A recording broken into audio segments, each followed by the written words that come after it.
Alpha Primary is a school in the Lenasia area, a suburb of Johannesburg. The school was established in 1957 and was known at that time as Lenasia Indian Primary School. The name was thereafter changed to Alpha Primary School as it was the first primary school in Lenasia. The school is 57 years old this year. The school serves a mixed community. We have predominantly learners from Protea Glen, Shawelo, Diepkloof, Lolly and the Orange Farm area. We also have learners from the home, the Al Qasim home and the Al Huda home. Now these homes are for displaced learners. We also have a feeding scheme that we have initiated by ourselves. It is not run to the district office, but we have a sponsor in Lenasia, AA Wholesalers, who sponsor us for these kids, and they get a treat 3 days per week. The current school population comprises of 880 learners, 26 educators, 2 admin staff, 5 general assistants, 2 sports coaches, 2 IT specialists, and 2 karate specialists.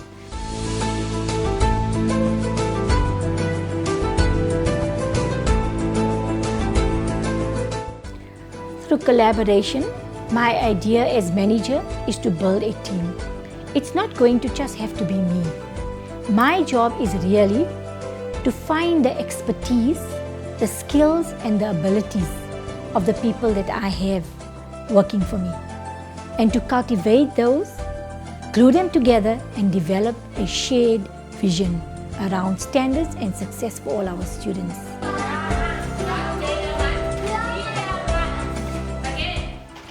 The principal of the school, Madam Hasina Mohammed, she's a person who is very good.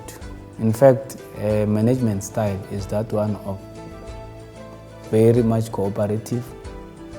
She's not a person who believes that she's the only person who can deal with issues pertaining to this particular institution.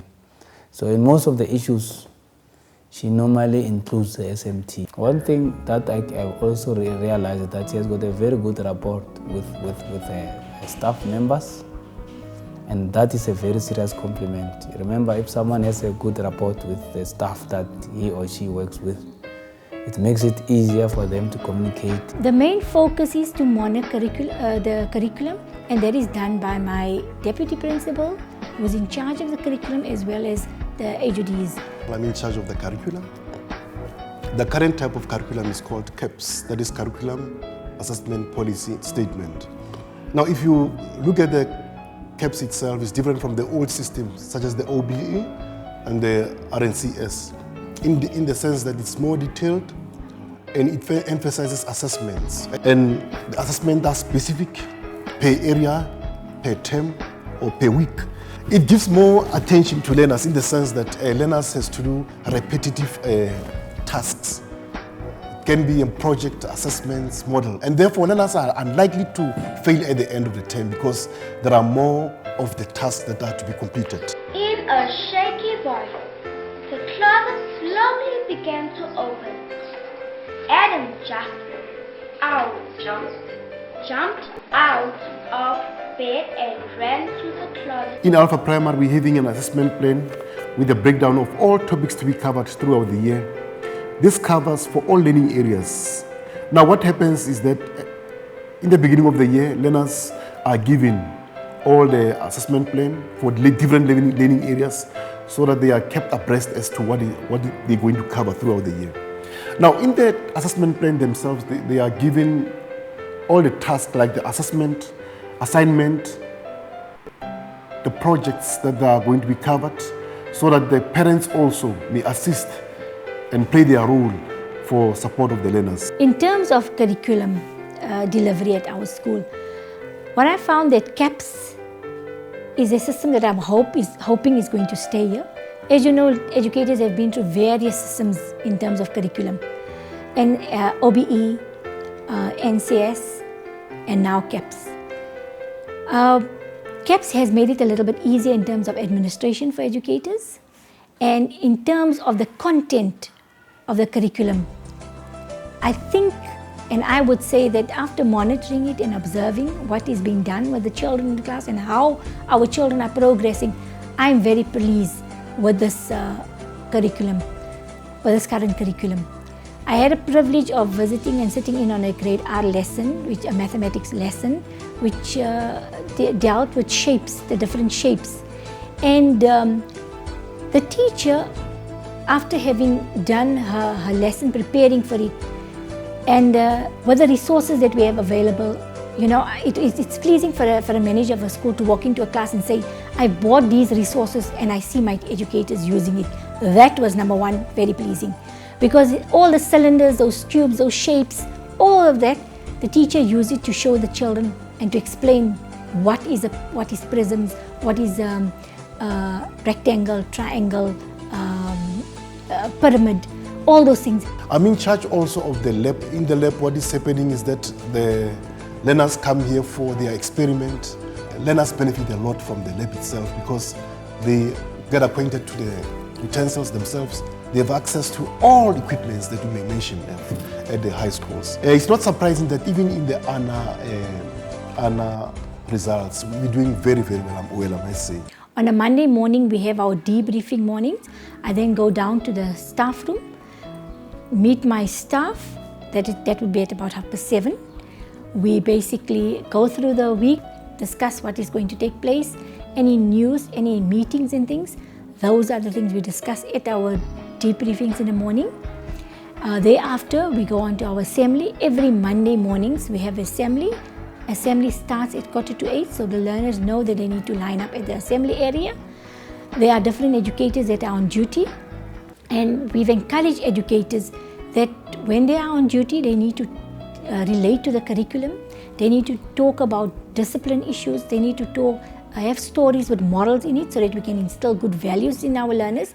So every educator gets a chance to be on duty for assembly. After the assembly is done, learners go back to their class. That's when I do my rounds. I check on the school, make sure that everything is in place, the school grounds, and debrief my ground staff, the GA staff. We discuss what has to be done for the day, and I monitor the toilets and things, monitor the classrooms to see that it's swept, everything is neat and in place. If there are certain things that are not done, I would call the relevant person to discuss it with them and make sure that the work gets done. And in so doing, by walking around the classrooms in the morning, I make sure that learning and teaching is taking place, monitor on a few of the educators to see that the curriculum is being delivered, and look at the challenges. Sometimes when you go down as a principal, you'll find that there are always issues, discipline issues. And teachers will discuss it with me, ma'am, this is what happened. Sometimes there'll be a need to take the learners up to the office, contact the parents, and then deal with it in that way. And in so doing, create a healthy school and to make a difference in a child's life. Me as an HOD, we as a school, as an SMT, we are trying to encourage teachers and to remind them of their roles and responsibilities in a community and in the school themselves, and that is to uplift the children, to ensure they have a sound education, and ultimately to make sure that they are productive citizens of this country. In the major issues, we have a very consultative process where we make sure that if there's any issue that needs to be discussed, we call the teachers up. We have regular meetings, we have phase meetings, we have twice a term, sometimes 3 times a term. Our staff meetings we have every second week. Our SMT meetings we have every week. We have briefings in the morning. So we make sure we consult all stakeholders before we take major decisions. So if there's things that are affecting the learners, affecting the teachers, the staff as a whole, we make sure we call them, we discuss it, we get various opinions, and once we get that, we try and settle with what is best for the school as a whole. On a Monday afternoon, we will meet as an SMT, as well as we do debriefings every day, Tuesday, Wednesdays and Thursdays, where the SMT meets early in the morning. This is when we deal with curriculum issues. We deal with learners, how to assist learners that are struggling. We have remedial programs in place. We deal with discipline issues. And also you find that the HODs, if there are certain curriculum matters that teachers are struggling with, during their departmental meetings, we will have workshops for these educators, and we develop our educators in this way. Being an HOD, you don't always have all the answers, and you also need to motivate and bring out the best in other educators. So if you find that there are other teachers in your department that have certain strengths and abilities, then it would be good for you to use these educators to develop or workshop other educators. So you are empowering other educators as well. We also try and bring in curriculum into our staff meetings. At our staff meetings, you'll find that certain educators will be given the opportunity to talk on certain concepts that they've taught, what is required by the department. And after educators attend workshops that is hosted by the department, learning area workshops, they also get back to the school and then share that information with the rest of the staff. So that is how we develop in terms of our curriculum.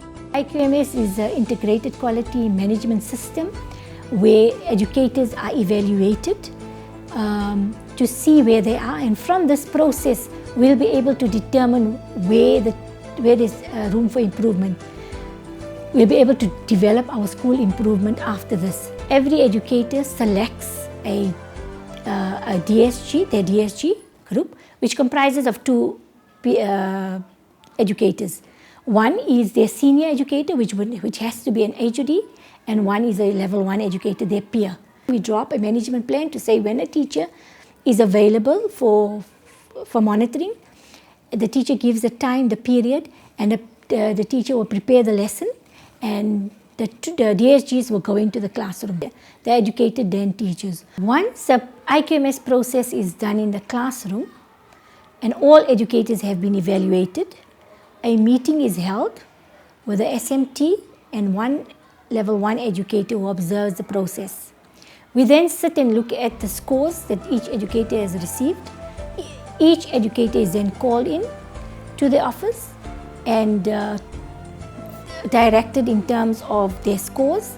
And if educators are happy with what they've been given and approve of it, they sign off the document, and whatever information is received from that is now captured on a spreadsheet, and the final evaluation scores together with a spreadsheet of all educators is then submitted to the district office. The district office will then capture the data and send it to head office, and head office will therefore thereafter implement. We have a fully fledged computer center which was established by Gauteng Online. There are programs that we've purchased for mathematics to be done there, and during our English periods we use our library. Then the learners go up. What we've done is broken up the learners to produce smaller classrooms, because we found that having smaller classes like 20 learners at a time going to the lab or going to the library, it is more beneficial to them. They get individual attention from the educators. Also, recently we've been given 40 tablets which our grade 4 to 7 learners use. We've got security, we've got an alarm system and everything that had to be installed. So all these administrative issues and safety issues had to be undertaken by the school governing body, by the school, to ensure that we keep these computers and tablets safe. The SGB plays an important role in the school, and the principal as well and the school itself makes us feel very important. There is not a day or a decision. There is nothing in the school, even buying of flowers that you see by the gate. That decision has never been taken by the principal alone. Whatever we do, we decide it together. We have meetings every once in a month. Yes, where we meet as the SGB, which includes the principal and every member of the SGB, the teachers and the parent members. So we also discuss curriculum. The Saturday classes, what we do, we have teachers that have volunteered. And for a small fee, 15 Rand per child. And all those kids that are struggling, that has been identified by the teachers, to communicating with both the parents are welcome to come. But even if ever maybe you feel like your child needs to come, so in there they are given special attention. So we have seen an improvement, especially in maths, because our kids were struggling. Every time I have come here, I've always been welcomed with open arms. And there was no way, yes, Mr. Singh, did you make an appointment to come here or anything? No. I have to be welcomed into the principal's office, or I have to go to the classroom and speak to the teacher. The camaraderie between parent and the management was excellent, up to date. They took very keen interest in the children, and not because I know that my grandchild is here. We have been trying to monitor his progress as he went along in class 1. And I'm happy to say that every time we came here, there was always an understanding with the teacher in whose class he was. And if there was a problem, they will phone the parents. So most of my kids are Maupuma Bezala Alf. So most of the parents are bias recommend school. But we tidy, clean, patient, and teachers are corner. We've also introduced karate this year, and that I have found is helping our learners. It is another way of them venting their feelings, getting rid of that pent-up anger and things. They are much more calmer. It has really, really improved. Initially, we started with just the grade foundation phase in grade 4s for the karate, but we had a major problem with our grade 7s. So, and we took a period from the LO, from the grade 7 LO PE period, and we've introduced a class to the grade 7s. And we find that the learners have become much more disciplined. We also engaged with the karate institution, and we've had a workshop, a little play workshop. We use it as a fundraiser as well. Half went to the institution, the karate institution, and the other half of the money went into the school funding. So parents paid for this because parents realized that bullying is a problem and they don't want their kids there. They, at this karate show, they were shown how to handle themselves on the ground, should they be bullied. To manage and develop my staff, to bring about change in education, my vision is to transform this school into a school of excellence, catering for the needs of our learners in the community, developing our learners holistically so that they will be able to give back to the community in the future.